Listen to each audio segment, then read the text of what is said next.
Could internal conflict compromise national unity? Former President Petro Poroshenko has returned to Ukraine to face trial over treason. He says the case against him is politically motivated, leaving internal politics to weaken the country while Russian troops amass on the border. I'm Andrij Dobriansky, and today's Newsmaker is Poroshenko's return.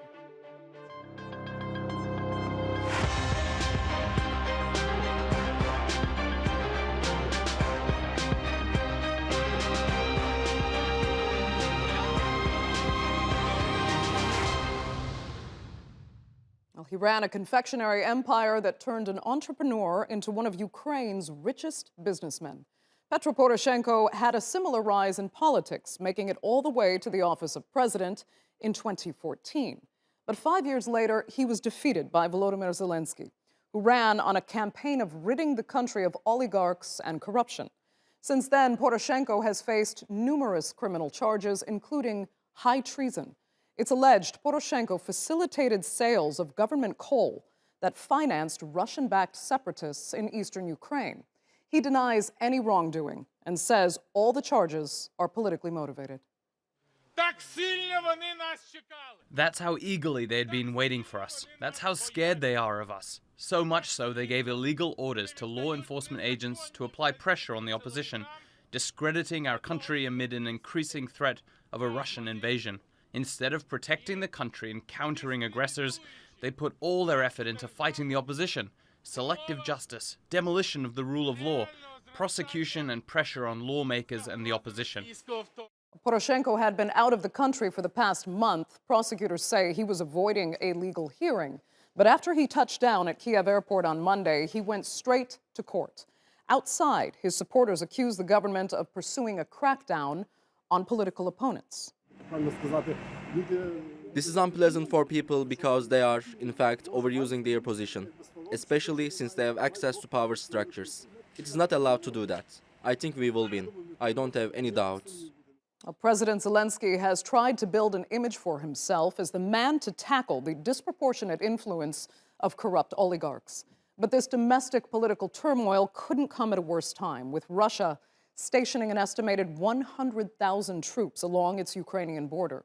Russian President Vladimir Putin is demanding Western powers pull back their forces stationed in Eastern Europe and guarantee that Ukraine will never be allowed to join NATO. Recent talks between Russia and the West have failed to de-escalate the situation. In response, the UK has begun supplying Ukraine with anti-tank missiles for self-defense in the event of an invasion. And Canada has also dispatched a small contingent of special forces to assist the Ukrainian government and develop evacuation plans.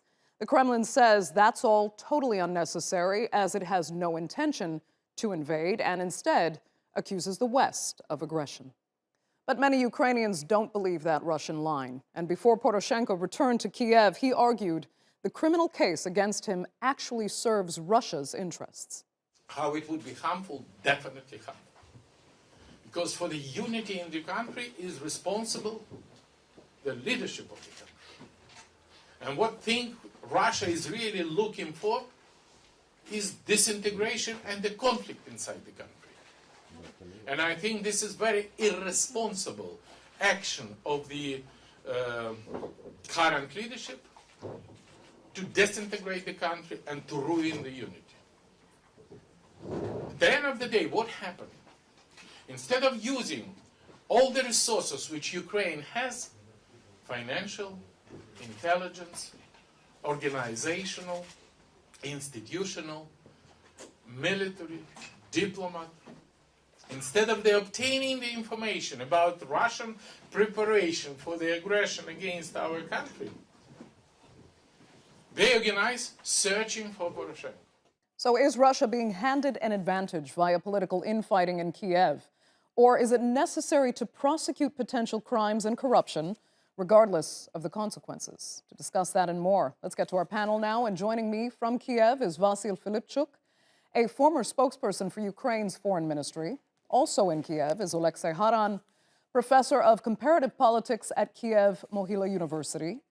And completing our panel from New York is Andrij Dobriansky, a political analyst and chair of UN Affairs at the Ukrainian World Congress. Thanks all so much for being with us. Given what is happening between Ukraine and Russia right now, having this kind of internal chaos, brewing over these charges against Poroshenko, it seems to be the last thing Ukraine needs right now. Andrei, was there a choice? Should or could these allegations against Poroshenko have been ignored, at least for now?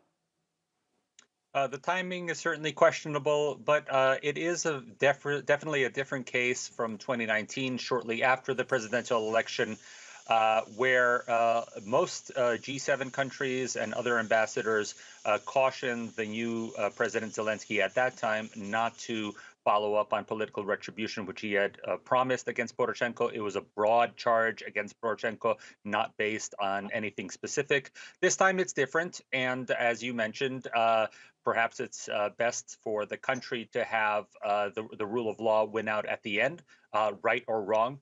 However, in over several hours of pretrial motions, even the court wasn't able to determine what exactly is the nature of the offense against the former president.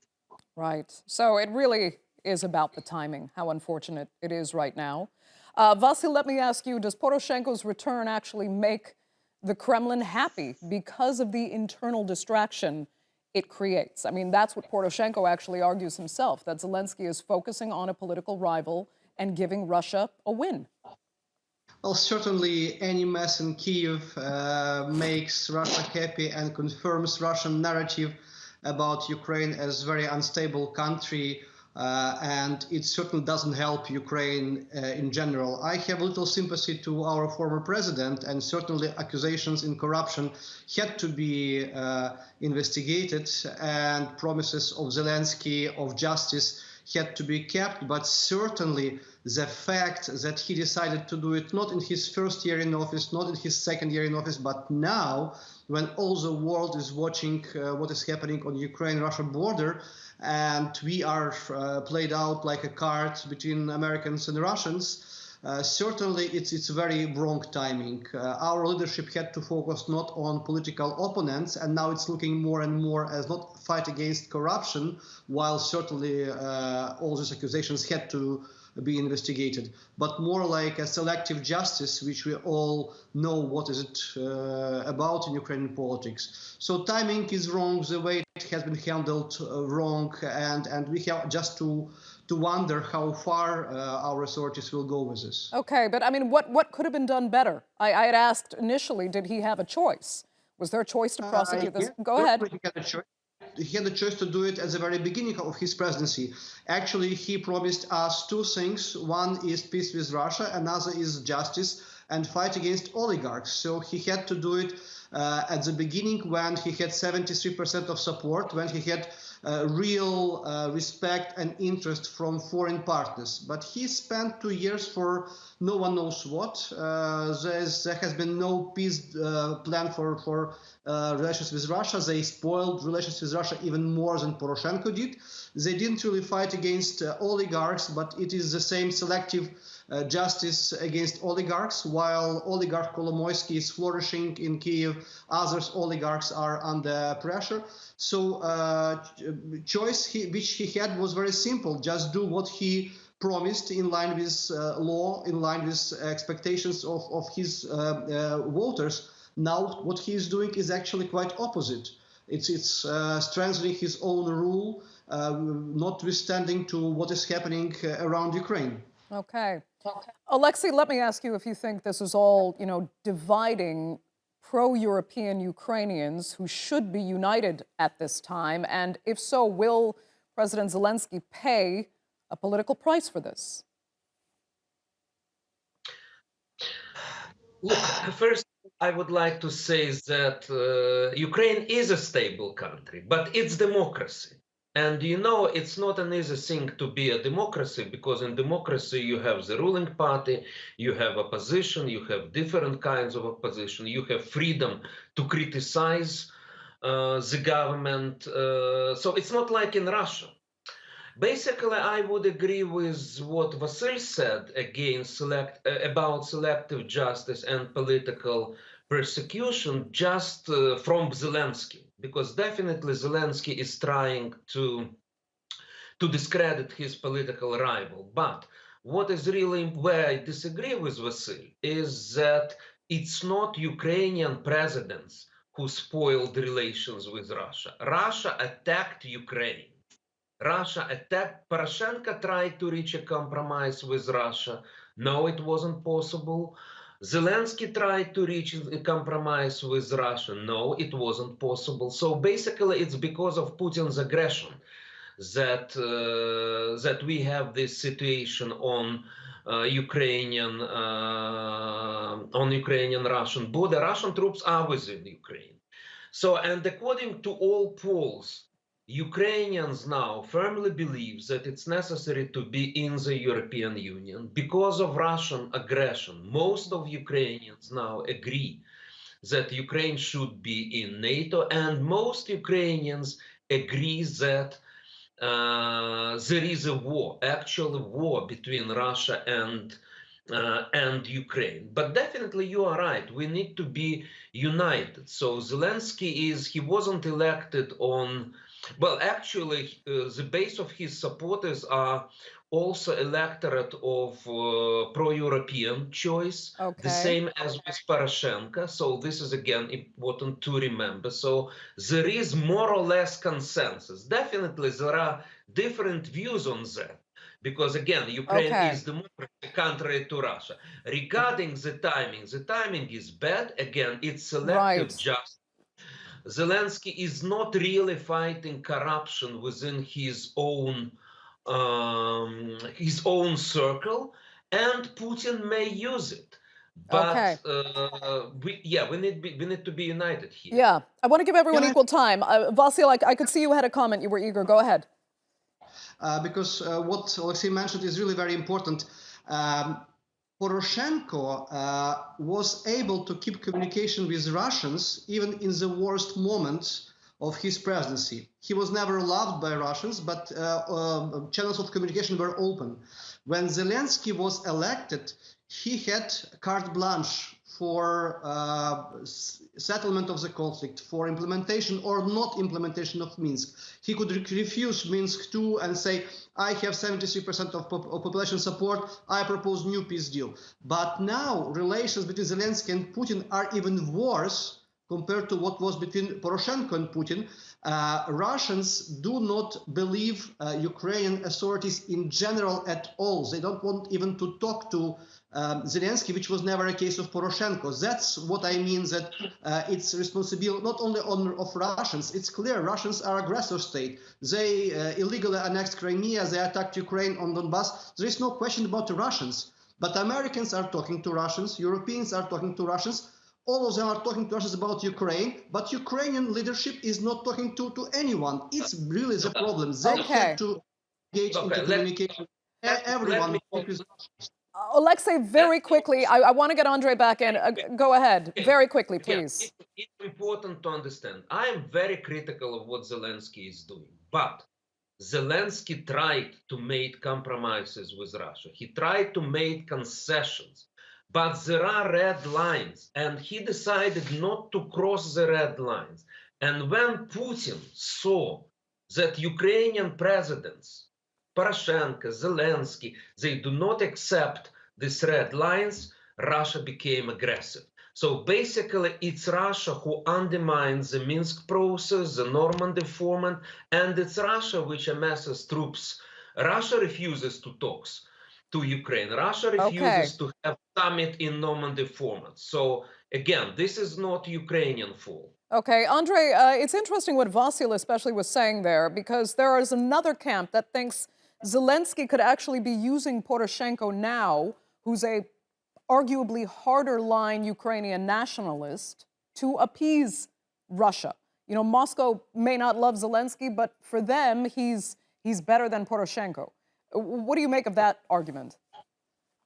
There are several things in that statement, one of which being the fact that if you listen to Zelensky's speeches in the past 2 years especially, you'll hear him putting out an even stronger line about Ukrainian historical truth, the fact that Ukraine needs to reclaim its own history from Russia and not give in to the historical revisionism of Russia. I would like to counter, the statements earlier about Russia wanting to have communication with Ukraine. Russia at numerous international assemblies, such as the Parliament of Europe, such as the United Nations, and within its own borders to its own populace, dismisses even the concept of a Ukrainian nation. So the fact that to say that Russia is ready to talk to Ukraine, they do not even consider Ukraine to be an individual people within its own borders, and not just the occupied territories of Ukraine that it claims. It is liquidating any kind of Ukrainian associations, including just in the past week in the entire province of Omsk. They liquidated the entire Ukrainian language cultural center. This is just one side of this conflict, completely dismissing the right of another to exist. So what we are seeing in terms of Zelensky and Poroshenko, yes, it does benefit Russia in terms of focusing some international attention on an internal division within Ukraine. But that division, as our esteemed panel mentioned earlier, does not line up with the fact that the majority of Ukrainians are lined up together for their own self-determination, for their territorial integrity, and for a more democratic and less corrupt future. Okay. So that's the real difference between the Russians and the Ukrainians in this conflict.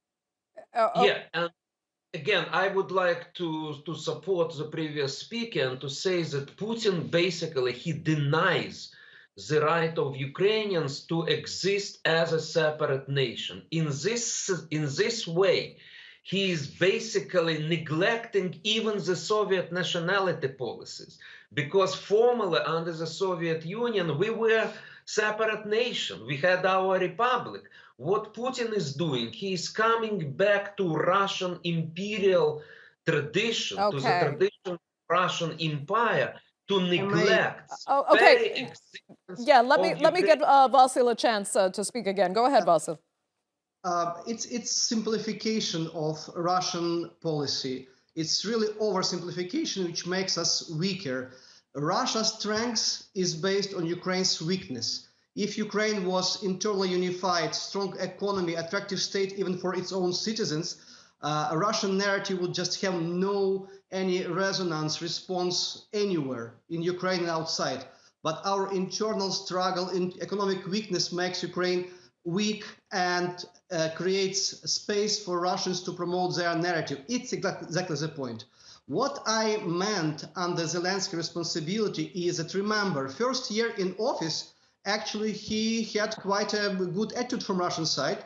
They had a good meeting in Berlin with Normandy 4, and they had not bad progress. At the end of the day, they started a ceasefire, which ended up low-intensity war, which was all these years there, and we had much less victims. So there were some achievements during first year when Zelensky made some small steps to rebuild, if not peace, but at least certain effective ceasefire. But after that, instead of building up on that, making him credible, strong leader, he started to play Poroshenko card, and we are where we are now. Vasyl, I have to ask you this. I'm really sorry. Okay, Olexiy, I'll come back to you, but I have to pick up on something that Vasyl had said, because you talk about that Ukrainian weakness that Russia is actually taking advantage of.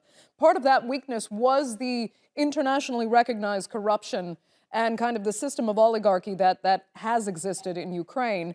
And many say that Zelensky now can't afford to ignore the case, for example, against Poroshenko, not least because he campaigned and won on an anti-oligarch platform, but because Ukraine desperately needs to rid itself of the weakness that corruption and that oligarchy provides. If you really are to fight oligarchs, you have to start from oligarchs who support you, not oligarchs who are against you. He has been supported by Mr. Kolomoisky. He had to start from Kolomoisky and not from Poroshenko, who was always his political opponent. So it creates certain feeling of injustice and selective prosecution, selective justice. I think if he really want to prove his credentials and as fighter against oligarchs, he had to start from Kolomoisky and make equal treatment of all of them. And certainly Poroshenko is not the worst in terms of oligarchic influence in Ukraine, again with my quite critical attitude to his role as a politician in Ukraine. Okay. Andrei, do you agree there? Well, I just like to point out the fact that several things. One, earlier it was mentioned that Ihor Kolomoisky goes around scot-free, and that's simply not the case. He's being pursued by numerous international agencies, including within Ukraine, for prosecution as well on numerous charges. So that it's not the fact that one person is being singled out. There is an ongoing fight to rid Ukraine of corruption. And in that sense, you can also look at the economic picture in Ukraine. The American Chamber of Commerce in Ukraine is very bullish on Ukraine's future because it knows that there are numerous American companies that have already invested or are looking to invest in Ukraine, including companies such as Amazon, which uses a Ukrainian-based company to do logistics for most of Central Europe. You have a centralized office in Ukraine now, Ukraine Invest, that is able to underwrite foreign investment, and that is real-time. Real benefits for Ukrainian citizens. If you go to all the way to the western side of Ukraine in Uzhhorod, you'll see community schools that have been revamped with monies from the Ministry of Japan. If you go to any other part of Ukraine, you'll see much more infrastructure investment being done, and that includes brand new rails and rail tunnels into Europe, where Ukraine now sits at the border of a massive economic powerhouse and can replace some of that business that formerly went to Asia. Okay, Andrei, I mean, you are very bullish on Ukraine's economic future, but do you ever worry that Ukraine could be on the path, perhaps of Georgia, where it kind of vacillates, I don't know, between west-leaning and east-leaning, and eventually the issue of occupied territory, as in the east of Ukraine, matters less and less, no matter what the economic situation might be? Well, historically, I always look to the comparison of Georgia and Ukraine in this sense. It made sense for Georgia to have its revolution prior to Ukraine because Georgia is a much smaller country. Once Ukraine got to that head where it needed to have a revolution, where the people just simply demanded it, this is a country of 40 million people, and that revolution was nationwide. So the fact that once Ukraine got to that point where it changed its course, it's not very easy to vacillate as it does with a much smaller country such as Georgia. And as far as the occupied territories, that is something that Ukraine is definitely not interested in forgetting about. And one of the ways that Ukraine is highlighting that is with the Crimea platform that President Zelensky launched this summer. You see a number of international leaders involved in that. And just this past month, you had 65 nations vote against Russia at the United Nations in terms of what was happening in Crimea, in terms of the militarization, in terms of possibly bringing nuclear weapons back onto Crimean territory. So Ukraine certainly does not forget about those territories. They are not fait accompli. But also the fact that once Ukraine has started this democratic shift that other countries in the area started towards as well, now it is much harder for Ukraine to vacillate. Now you will not see a revanchism in Ukraine simply because of the NGO base, the civil society base that is firmly footed in changing the direction of Ukraine for a more positive future. Okay, we're down to our last minutes. Vasyl, let me get final thoughts from you, because we are, right now, Ukraine really is revolving around the fate of Poroshenko and what the judgment against him or for him will be in the coming days. If you can take out your crystal ball, I mean, what feeling do you get about where the judiciary is taking this case and where it will take Ukrainian society, especially in the context of what's happening with Russia? It's unpredictable, both on Poroshenko and on Russia. We cannot really be confident what is going to happen. Most likely we will watch games, both games on lower level with Poroshenko of judiciary and Zelensky power line. On Russia, the same, we see games around Ukrainian borders, but I'm pretty sure that Russia is incapable to make any serious attack on Ukraine along the whole of our borders. So we can see some local conflicts, but to see fully-fledged war is just unthinkable, impossible, and will not lead Russia to anything except losses. Okay, Oleksiy? Well, first of all, let me reiterate that Ukraine is democracy. We did a long way. We passed a long way in fighting corruption after the Revolution of Dignity in 2014. We made successes there. Yes, there is a flourishing civil society in Ukraine, and I think that Ukraine will remain democracy. So this is very, very important. We will remain democracy, and democracy which is oriented towards Europe. Regarding Russia, yes, I don't rationally. It's not in the Putin's interest to start a large-scale offensive. But what Putin may do, he may have a local military operation in order to destabilize Ukraine, and this is very, very dangerous. And we need an adequate reaction from the West regarding this. What Russia is doing the sweeping annexation of the Azov Sea, for example. So we should be very careful about Russian so-called maneuvers alongside the border. And again, nobody predicted in 2014 that Russians would come to Ukraine to kill Ukrainians, and Russian soldiers did that. So again, we shouldn't underestimate Russian aggression. Olexiy, that will have to be the final word. Unfortunately, we're completely out of time for this edition of the Newsmakers. I'd like to thank all three of my panelists so much for being with us, and our viewers, of course, for tuning in as well. Remember, you can follow us on Twitter @the_Newsmakers, and be sure to subscribe to our YouTube channel. I'm Andrea Sankey. I'll see you next time.